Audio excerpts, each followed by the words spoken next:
In this video, let us learn how to divide the number 210 by 7 using the long division method. See that 2 is less than 7.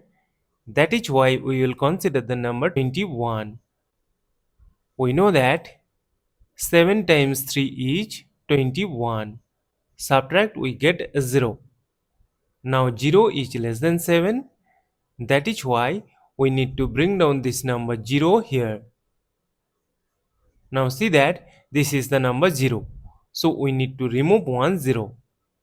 Now from the multiplication table we know that 7 times 0 is 0. Subtract, we get a 0. As we have no number to bring down here and got the number 0, so we will stop. Therefore 210 divided by 7 is equal to 30. And this is our final answer.